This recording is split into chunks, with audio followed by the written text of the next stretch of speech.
பிரிவு 39A என்பது சமநீதி மற்றும் இலவச சட்ட உதவியை பற்றி பேசுகிறது. இந்த சமநீதி இலவச சட்ட உதவி பின்னாளில் ஒரு சட்ட திருத்தத்தின் வழியாக ஏற்படுத்தப்பட்டது.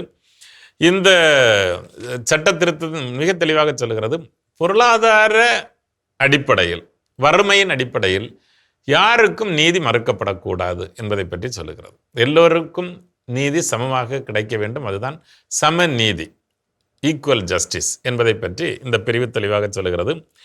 பொருளாதார நிலையாலோ வேறு இயலாமைகளினாலோ ஒருவருக்கு நீதி மறுக்கப்படக்கூடாது.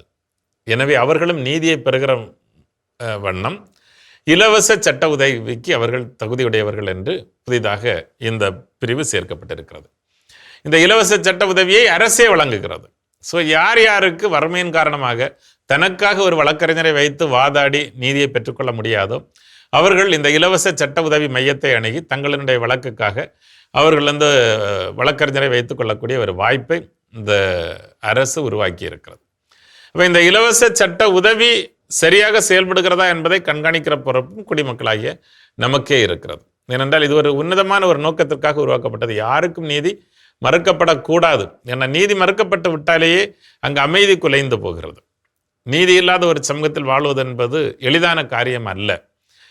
எனக்கு நீதி கிடைக்கும் என்கிற நம்பிக்கை அற்றுப்போனால் நான் அடுத்த வன்முறையைத்தான் கையில் எடுக்க வேண்டிய ஒரு கட்டாயத்திற்கு மனிதர்கள் தள்ளப்படுவார்கள்.